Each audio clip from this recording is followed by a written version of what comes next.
Hello, everyone, and welcome to this edition of the Neurology Journal Club. We're delighted to be here. My name is Dr. Amanda Guidon, and I'm here today with Dr. Ario Mirian. I am an assistant professor of neurology at Harvard Medical School and chief of the Neuromuscular Division at Massachusetts General Hospital. I've been leading the clinical and research myasthenia program here for the past 10 years, and really delighted to be here with you today. Dr. Mirian? Yep. Hi, everyone. I'm Dr. Ario Mirian, current neuromuscular fellow at the Mass General Brigham program, affiliated with Harvard University. I completed my adult neurology residency training at Western University, which is in London, Ontario, in Canada, and happy to be part of this. Excellent. And so today, the paper that we will be discussing with you, it recently appeared in Neurology and is titled Addressing Outcome Measure Variability in Myasthenia Gravis Clinical Trials. The first author was Dr. Jeff Guptill. Michael Benatar also was instrumental in leading this project and writing this paper. This paper was, and this project was performed as part of the MGNet Clinical Trial Outcome Measure Working Group. And so there were many people involved in it, including Henry Kaminsky, who's the PI of the Myasthenia Gravis Rare Disease Network through NINDS, for which MGNet is named. And so we'd like to start, before we go into the meat of the discussion about the paper, with a bit of background about the context in which this work was done. And so today we're going to be talking about outcome measure development in myasthenia gravis. And as we know, myasthenia gravis can affect patients of all ages. We'll be focusing on outcome measures for autoimmune MG, which is a primary postsynaptic disorder of neuromuscular transmission. The initial treatments for myasthenia were developed in the 1930s. And we can see that over the decades, there's really been parallel development of myasthenia outcome measures along with treatments all the way up until today.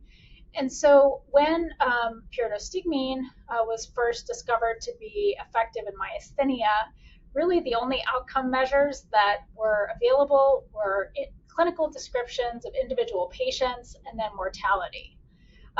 As the treatments such as thymectomy was kind of incidentally discovered to be effective in myasthenia in the 1940s, and with the introduction of steroids in the 1950s, there was the Osterman clinical classification. Then the 1970s, plasma exchange came onto the scene for treatment in myasthenia. And in the 1980s, also when azathioprine was first used in myasthenia, there was increased interest in numeric scores for grading MG severity.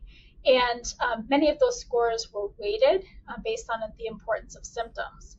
And some of the early ones were the MG score or the myasthenic muscle scale, which were developed in the 1980s.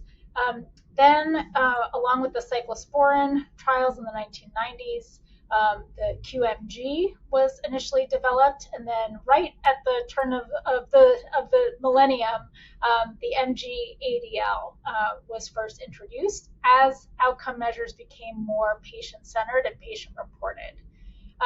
Then in the early 2000s, as IVIG was being in use and studied, the MG composite and the post-intervention status were developed, along with the MGFA severity class and manual muscle testing score. At that time, there was the first of the consensus documents in myasthenia, which was related to setting research standards. That was then followed in 2012 and 2016 by clinical trial guidance, consensus statements, and then the international consensus guidance on management, which of course had a second version and updates in 2021.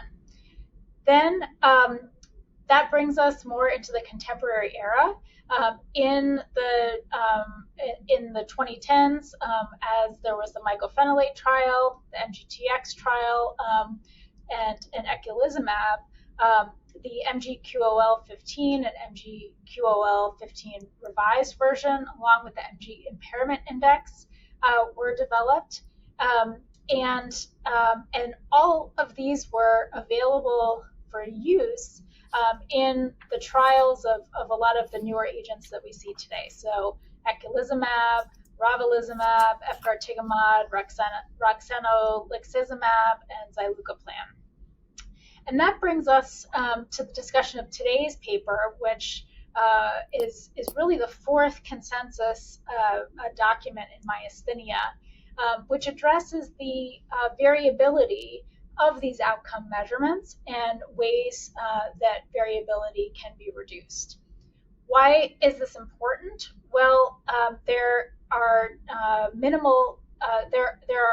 the changes that are specific to each scale, which signify disease worsening or disease improvement. And if there's variability in how these are being assessed, it can alter the results of clinical trials and either over or underestimate the severity of disease. And what we learned is that there was, really significant variability in how these outcomes were being performed. And also, every time a trial starts up, there's a need to reinvent the wheel with training, with documentation, and that really just slows down discovery and adds to the burden. And so addressing some of those needs was the impetus for this consensus group and really the paper that we'll present today. So now we'll talk through the methods of the paper and how this was and what the approach was of the group. So Amanda, just like how you mentioned, the primary focus of this paper was to look at issues related to standardization of myasthenia-specific clinical outcomes in clinical trials. And so what they first wanted to do was identify outcome measures of interest, and you'll see the flow diagram there that, and it's illustrated by that first box, where they're looking at what specifically is used and what's used most frequently. So they identified the MG-ADL score, MGQOL-15 in the revised version, some clinician-administered or clinician assessments, such as the quantitative MG score or MG composite score, and then the MGFA post-intervention status, as well as the impairment index. So there's a lot of scores that they took a look at, and they basically paired a junior and senior investigator to look at these, look at each outcome in terms of psychometric properties, the challenges to administering these either questionnaires or performing these evaluations, and then ultimately to present this at the MGNet Outcome Measure Symposium. So this is where a number of stakeholders were present to see if they could reach a consensus on how to standardize these outcomes. So beyond the MGNet investigators, there was industry, patients, patient advocacy groups, and as well as representatives from the NIH. And so the first step was to see if they could come to a majority consensus for revisions in these outcome measures that they identified. that isn't specifically clarified further, which I'll touch on later in terms of beyond majority consensus. But that was the first iteration. And then they went back and provided the symposium attendees with an online survey to look at these revisions and comment on further. If majority consensus was not achieved, I think they provided options for responders. That led to another iteration of revisions by the investigator pairs, ultimately leading to a publication of this on specific forums. So they use this to kind of get public comments on from community neurologists with perhaps an interest in myasthenia gravis, I think over a 4-week period of time, to also get their input.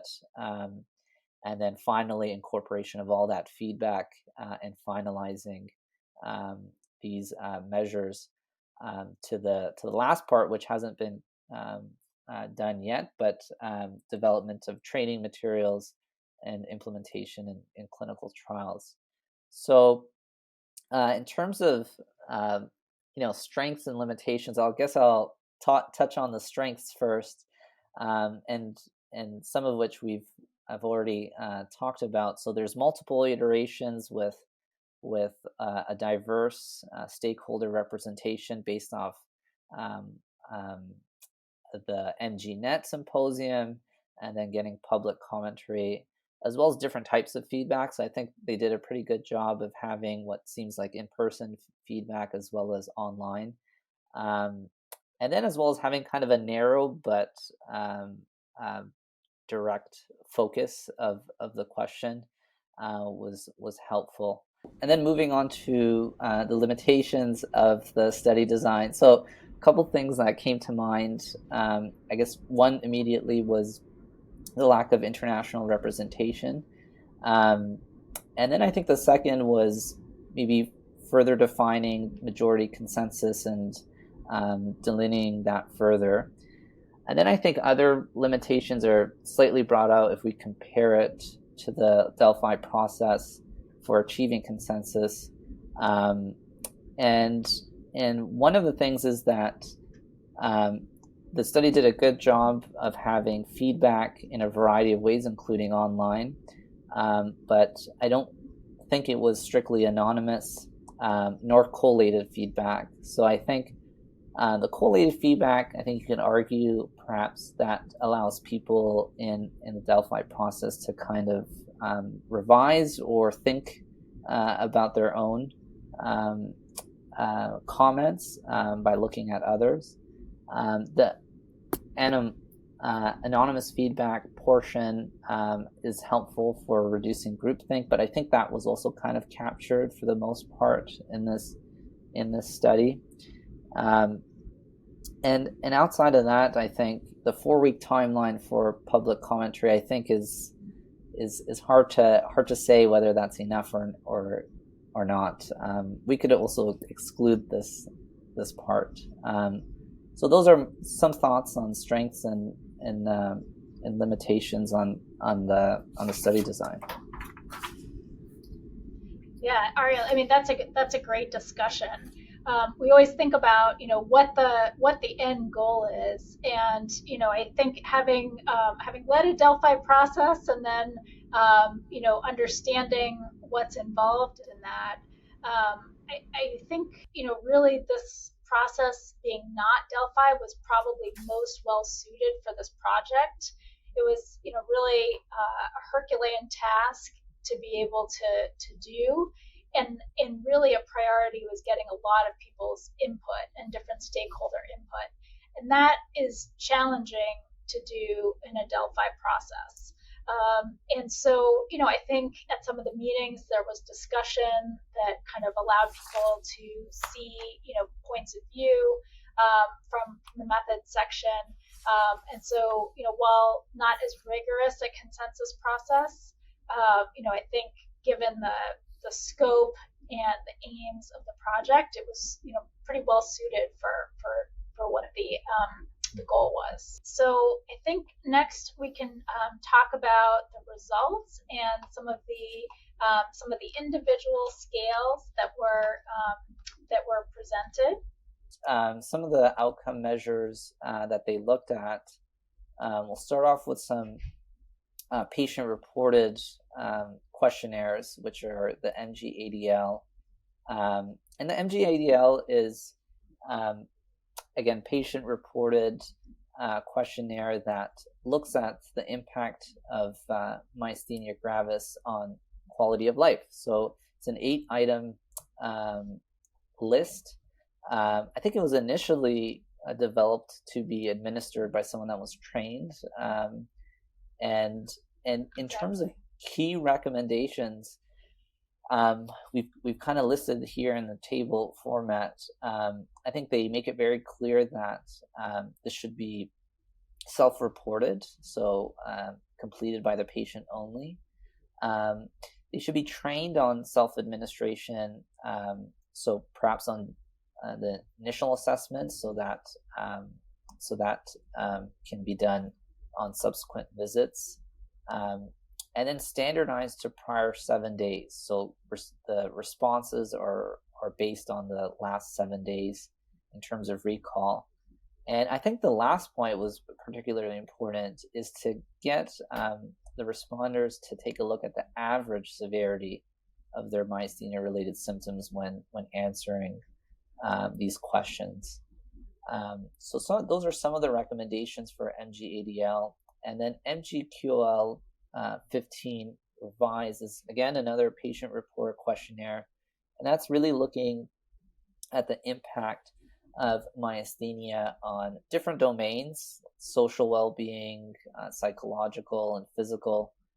And these are really helpful clarifications and things that we've kind of struggled with in the administration of these outcome measures before, in terms of the time frame of recall and whether it's the maximum severity or the average severity. So it's very helpful to be able to then apply these consistently across the administration. And I think in terms of ease of administration, the fact that the MG-ADL can be self-reported instead of examiner administered is very helpful, for clinical trials, even for clinical practice, as long as as Ario said, that the patient has some training, and most of our patients are pretty well trained, if we do it a couple times in clinic, to understand what the questions mean. So that's a very feasible goal. Yeah, and I think they did a very good job of including pretty succinct descriptions behind each item in the MG-ADL to help patients answer independently. And that could be really tricky in terms of how much information to include while a patient's going through it. So I thought they did a really nice job of that. And something that sometimes in clinic, like you mentioned early on, when doing this, it can be kind of tricky to fill that in with the patient. And absolutely. And, because this was for clinical trials, specifically, you can imagine, if you ask about an item on the ADL, like dysarthria, and a patient says that they don't have dysarthria, but they're hoarse, and that seems to track with their other MG symptoms. How do you score that? And how do you and that's just one example of some of the ambiguity in the questions. And what if a patient describes difficulty swallowing but not frank choking? How do you address that? And so this, you could see that there are different ways that one could have approached this before the standardization, and that can cause like a 3-point difference on the MG-ADL, which is above the threshold needed for clinical change, and is a primary outcome in many of our recent clinical trials. So really important modifications and clarifications, I think, to the ADL. So I guess I'll go on to talk about QMG, which ultimately had a lot of recommendations, but the QMG score is really a clinician assessment on a variety of signs of myasthenia. And just for our viewers, I mean, this includes items like diplopia, ptosis, eyelid closure, swallowing, vital capacity, and this is scoring from none to severe, depending on how they perform on that. So again, a predominantly clinician assessment, and there's a number of recommendations. So I'll try to summarize some of them. So they made it very clear that pyridostigmine should be held for at least 12 or 24 hours, depending on the formulation. And then the next component was really standardizing the way we assess these items on the scale. And so we listed some of those items, including evaluating for ptosis, diplopia, fatigability of arm or leg, strength, as well as neck, and then forced vital capacity attempts and hand grip assessments. And then the other part of that was challenging for many of the participants that provided feedback was it was unclear whether you could provide encouragement during this assessment. And so it was decided that participants could be given encouragement to elicit their best performance on these items. So there was enough revisions to this scale that at the end of the paper they noted that it's essentially a revised based off the amount of changes, but one that's also really important in terms of clinical trials. Yeah, I think, again, great discussion. And I think particularly the assessment of diplopia was so variable. So, you can imagine in clinical trials, a lot of times it wasn't specified whether to use a light, to assess diplopia, or whether to use a finger, moving side to side to assess diplopia. So all of that was clarified in the instructions, and I think will really lead to improved standardization over time. How to also address if patients have loss of vision out of one eye, that's a very relevant matter that would affect their assessment of whether they even are possible, whether they can even have diplopia, which is of course binocular in myasthenia. So really important changes. They also made diagrams to help guide the assessment of ptosis and what is exactly is mild, what's moderate, what's severe. And so I think all of these things will be really clarifying. Yeah, they're certainly helpful for me to go through, so I guess we'll go on to the next scales, MG Composite, which is both patient-reported and clinician assessment, and is essentially some of items are from MG-ADL and some are from QMG, as well as manual muscle testing. So it is what it's named, a composite. And I thought one of the pertinent recommendations that was made was qualifying how to grade weakness. And so they put a mild weakness would translate to an MRC of 4+, moderate to MRC 4 to 4-, and severe to MRC 3 or less. And they said, many people are if not all that are doing these assessments are familiar with MRC, and so perhaps that'll help standardize the assessment of strength in those items a bit better. The MG impairment index is the next scale that was looked at, and again another combination of patient-reported and clinician assessments that is also weighted, and I think one of the main changes was that it was brought up whether this could be used in terms of virtual assessments. And I think that was the case, in that they did validate it for those type of visits, and then clarified again that the recall for the patient-reported items should be for a period of 2 weeks. Yeah, and I think the patient-reported assessment piece was validated for the phone visits, and that I think they chose to do phone instead of telemedicine, with a video, to make it the most accessible, possible to people who didn't have internet access or reliable enough internet access to be able to perform it, or who weren't able to do that. And so, it's the phone method that it was validated for, I think, for those reasons. Mm-hmm. And that was done in Canada. So that was validated in Canada, and where the MG impairment index was developed. And what do you think about the MGC in terms of changing it to rating those items to be compatible with MRC?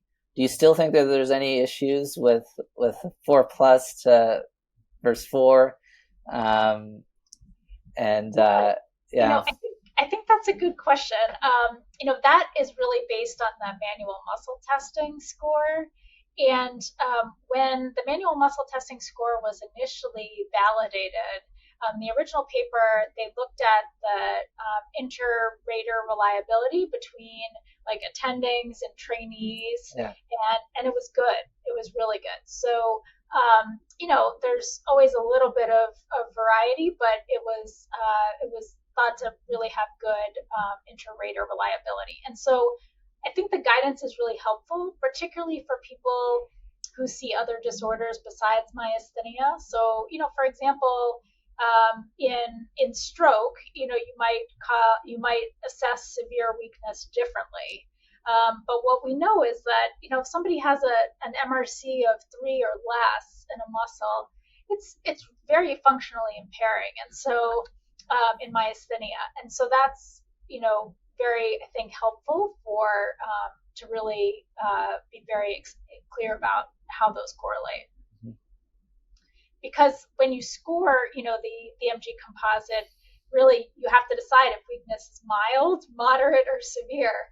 And there's always been a question about what that means. Right. And so the last item that they looked at was the MGFA post-intervention status. And I think what they first kind of outlined was that looking at different categories of this. So again, sorry, just take a step back. This is a clinician assessment. And again, post-intervention. So categorizing how the patient has done. And there are several different categories. So I'll go over that briefly. And so one is minimal manifestations. And so it's categorized as patient has no symptoms of functional limitations due to their myasthenia, but may have some weakness on examination. And this is in contrast to complete stable remission, which they don't have any symptoms of or signs of myasthenia. They may have mild eye closure weakness on exam, but they have not received therapy for the last year. And then pharmacologic remission, in which it's similar criteria to complete stable remission, but these patients are not on cholinesterase inhibitors. So those are one of the 3 big categories, but the other categories include their change in status, so whether it's improved, unchanged, or worse. And I think the authors do a good point in saying, there's lots of other measures that would indicate whether they have improved, unchanged, or worse, depending on how they do over time. And so the full post-intervention status categories are probably not recommended nor helpful in these settings, but mainly the minimal manifestation status, because that is kind of our goal in myasthenia management, and removing the subcategories, because often patients will have their other non-investigational therapies at baseline or unchanged.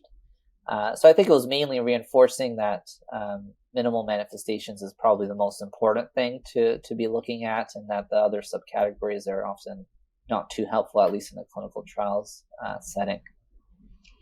Yeah, no, this is very a very helpful clarification, I think, in trials. And so initially, the minimal manifestations, in addition to subcategories of what medications they were on to get them to minimal manifestations, which they're recommending not using anymore, which I'm kind of glad about in practice. But in addition, to that, there was a time frame. So patients had to be in that state for a year, which you can imagine, in a 12-week trial or even half a year trial is not feasible. So this, got rid of that time requirement, and then also really clarified, for the improved, worse, unchanged, what it's in reference to. So as an investigator, there was always question about whether it's in reference to their worst status or in reference to their starting status before they initiated a particular medication. And this clarified that it is the status, that is present before initiating the drug of interest. And so that's, really very, very helpful, I think, for clinical trials and to understand the data. And so now we'll talk a bit about, what this study adds to the literature and what next steps are. So really, in summary, it really improves standardization of MG outcome measures. It improves clinical trial readiness, and then the subsequent accuracy and reliability of data. So I think, with investigators following this, will be much more confident that change is really change, and that everyone's measuring the same thing the same way. I think the goals of the task force to provide standardized CRFs and training videos is great, and I really hope that comes to fruition. And I think the extensive changes on the QMG, which is a primary or secondary outcome in many trials, is added, but we'll really need to then validate it to be able to use it. I think also it really added that there are many stakeholders who have interest in outcome measures and really involving them in the process, which had not been done in some of the previous iterations of consensus statements, is very very meaningful, so that these are most likely to be adapted. In terms of implications for clinicians, these are really intended for clinical trials, but many of us use these scales in routine practice to follow our patients, and so I think this is very clarifying, particularly as we're going to rely more on evidence for efficacy and safety based on clinic data and outside of the traditional clinical trial environment. So it's very helpful.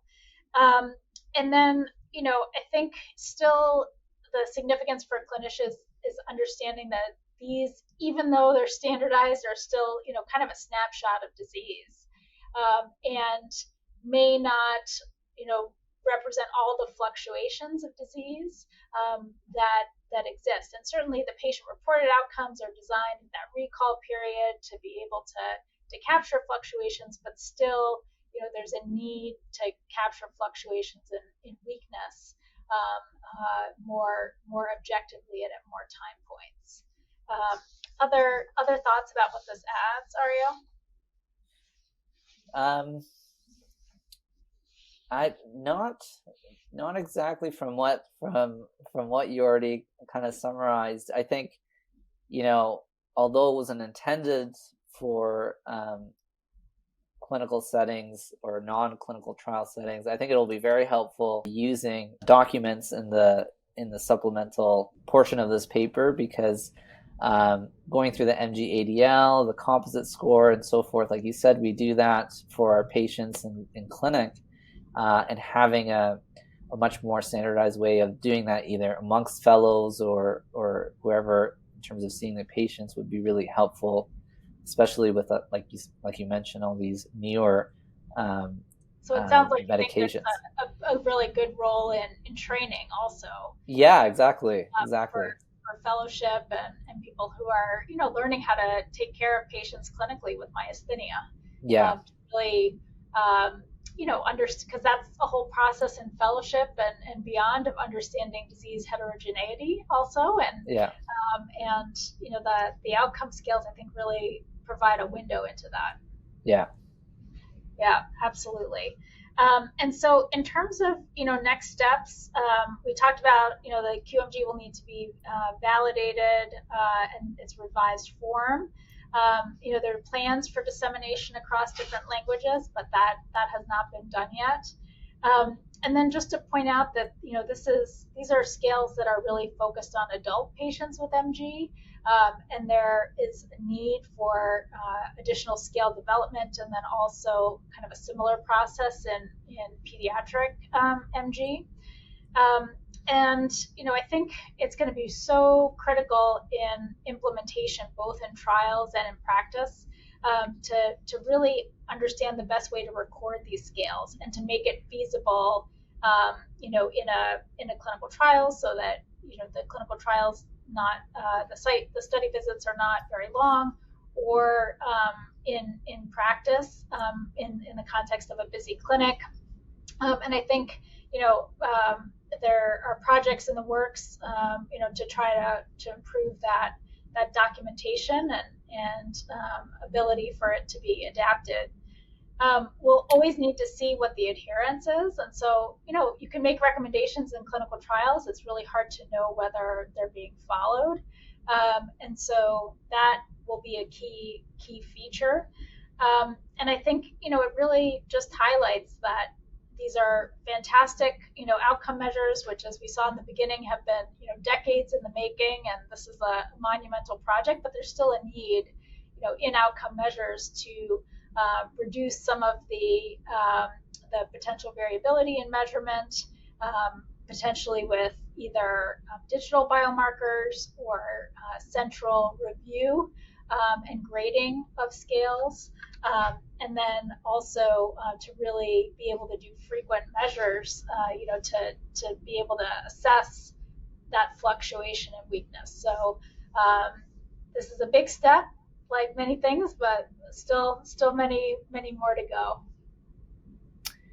Yeah, and I think to the point of next steps and dissemination and implementation, they kind of highlighted how they would be creating kind of a comprehensive set of materials that centers or participants that in the future can be trained on, can renew their kind of certificates of training, and having it more available may encourage other centers with maybe less experience to participate, which I think is going to be great for relatively rare disease like myasthenia, and perhaps get more international collaboration and participation.